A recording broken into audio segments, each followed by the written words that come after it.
Hello and welcome back to 3x BuzzFeed employees on a couch. Actually, this was not intended to be my first upload, but the tea is too relevant and too hot not to talk about it.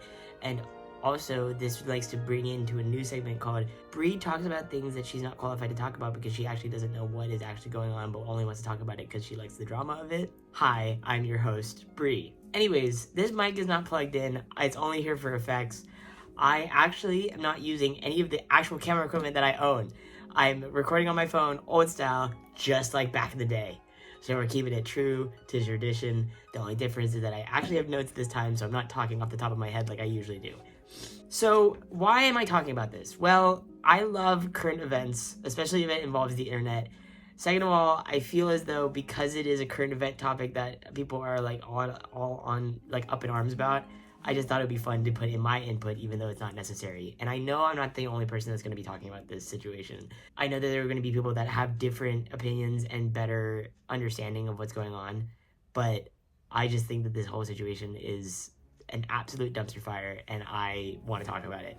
So, Watcher, if you don't know what that is, it is a production company that is founded by three ex-BuzzFeed employees, Shane, Ryan, and Steven, okay? I used to actually watch them back when they worked at BuzzFeed, when they did do their hit shows. Steven did Worth It, which is like they tried like the same genre of food at 3 different price points that I watched very religiously. And then Shane and Ryan hosted BuzzFeed Unsolved, which I was obsessed with back in the day, like truly obsessed with. That was, I don't remember what year that was, but I was like, what was it? I want to say like 2016 or so. That was like the prime time of BuzzFeed. Like they had like big, like the interns that they had at that time just made such big names for themselves. And it was so impressive to see. And I loved it so much. So I was not surprised when people started leaving BuzzFeed, okay? BuzzFeed didn't allow for growth as a company. Like, they did not allow for growth for those interns, for the people that worked for them. So it only made sense that people were gonna leave and start their own stuff. I mean, prime example is the Try Guys. And then also another example would be Watcher, okay? When the Try Guys left, if I'm not mistaken, I think the Try Guys left before the Watcher boys did. So I had followed Try Guys like into them leaving. And because I followed them move on to their own stuff, I kind of just fell off the BuzzFeed train entirely. Now, I had heard about when Watcher left and like they did their own company and they moved all of their stuff to that platform. I knew about that. I had started watching Mystery Files and Ghost Files for a little bit, but then I got busy. I got school. I had to graduate. You know, I had my own things I had to worry about. So I kind of stopped watching YouTube around that time. So around that time, I was not watching Watcher. I wasn't into it. I didn't know anything about it really. I'd seen one episode of Puppet History and I thought that shit was hilarious. But other than that, I really wasn't like fully involved in like the world that is Watcher, okay? I know that they make very high quality stuff. It's very evident if you've seen any of their videos, the amount of time, effort, and production that goes into making the videos that they make. It is like the creativity and the like research and just everything that goes into making their videos is very obvious. Like when you start off as a BuzzFeed employee, you get it's like being gifted like a little golden egg. You have the opportunity to use your creative abilities to the best of your ability, okay? And especially when you are a young film producer and it's so hard to get into the film industry, BuzzFeed allowed for those people with those passions and dreams to build it into reality. I mean, look at fucking Quinta, okay? I remember when she used to work at BuzzFeed, and now she has like, doesn't she have like an Emmy or an Oscar or something for Abbott Elementary? Like, that shit's crazy, okay? That shit's insane. So BuzzFeed really allowed these young creatives to blossom into something beautiful, and it's really inspiring to watch. Now, you can tell from the mass fan base that Watcher has that the news that had happened did not go well. Last Friday, was it Friday? I don't know. Yeah, I think it was Friday. Last Friday, Watcher put out a video basically saying that they were going to leave YouTube and that they were going to move all of their stuff onto their own streaming platform. Have we learned nothing about streaming platforms? Here's the thing, okay? I can see both sides of the perspective of why fans are mad, but I can also see from the business aspect of why they thought this was a good idea. As in, like, I can see why they think it's a good idea, but I know deep down inside, terrible idea, okay? I get it. You know, when you are trying to build a name for yourself in the media industry, especially nowadays, it is very hard. It is very hard because media is very much saturated. It is a very saturated situation. On top of the fact that a lot of the things that have happened within the recent years, from the, the Writers and Actors Guild of America doing the strike to Quiet on Set being put out as an HBO documentary, on top of just like a bunch of other scandals that have happened throughout almost a year and a half, media industry is dying. Also, if we also want to talk about like the situation with like the JoJo Siwa thing with Karma, and like those two other Disney girls that are like doing like re-releasing songs from other people, that's another thing. I've already talked about that on my TikTok account, but if you want me to go on a further deep dive about how Disney is ruining or losing the relevancy, I can get into that as well. I can see from a business standpoint why they think that this would be a good idea, because if you look at previous other companies, for example, I guess the only other like company that like started off on YouTube or started within like the YouTube platform would be Rooster Teeth. Well, actually, and we're gonna get to the downfall of that. They started off doing mainly things on YouTube, but they also had their own website where you could pay a membership fee and they would have like, content that is mainly on their channel, or, it would be released onto their channel first and then they would later release it onto their YouTube channel, like an early access type of thing, almost like Patreon, but like a little bit different. So I can understand why, if you look at previous YouTube sort of companies, they've done the same thing. Why wouldn't it work for them? Well, nowadays, things are a little bit more complicated when it comes to money. With the recession and also inflation, no one has the time or energy to want to spend money on a new streaming platform, especially one for a company where it's only their stuff. It's the same thing as like when Peacock was made, people only flocked to Peacock because that was the only place where you can watch The Office. They stripped The Office from Netflix and then put on Peacock, and they were like, okay, now you have Peacock. Ask yourself, who do you know? Do you know anyone that owns Peacock? I don't, and I hope to never meet anyone that owns a subscription to Peacock. I think that if you were to do a streaming platform, a streaming service, I think it's fine if you had other options available other than your own content. I don't necessarily, and granted, that's not to say that I'm pro streaming platforms, especially after everything that I learned when it came to the Actors and Writers Guild of America. I fucking hate streaming platforms. Do I pay for it still? Yes, because I'm an unfortunate consumer of American goods. But that's not to say that do I think that streaming services are great, and do I think that they benefit the media industry? Not at all. I think it's unfortunate that cable doesn't exist, because it would be much better for the media industry just altogether, obviously. The one thing about this Watcher TV situation is that obviously fans are pissed, because at that time when they said that they were leaving YouTube, they said that they were going to remove all their stuff off YouTube and just move it to the Watcher platform, which obviously that would be shitty if they did that. Again, I think there was miscommunication there. I don't know necessarily if they had decided that they were going to do that or not. The overarching thing about this Watcher TV thing is that the monthly plan was $5.99 a month, and then I think the yearly plan was $59.99 a month, which seems pretty standard for most streaming platform services.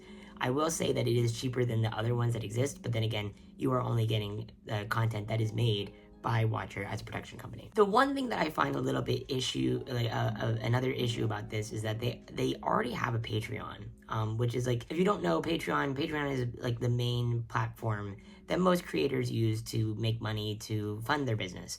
It's very easy because usually they have Patreon exclusive things on there, and it makes it more entertaining for the people that are subscribed to the Patreon platform. Now, if I'm not mistaken, I didn't do the research on this, but I did hear from somewhere that the highest Patreon tier that they have on their platform is $100 a month. So if you are a dedicated Watcher fan and you're already paying $100 a month for that Patreon, why would you pay an additional $50 a year for a streaming service? That doesn't make any sense. Yeah. All in all, I understand why they wanted to do this. They want to be taken more seriously in terms of the media production industry. I mean, if you've been working your whole life trying to make a name for yourself, obviously you're going to do something to try to make sure that people know that you are serious about what you do. I get it. They put on high production, high quality shows. But the thing is that you can't just abandon the thing that caused you to begin. Cutting ties with something that ultimately built your career isn't a sure locked way to absolutely destroy your career. That's not to say that, I get it. I get that people have issues with YouTube. The YouTube algorithm is not the same that it was back in like the early 2000s, where it was just like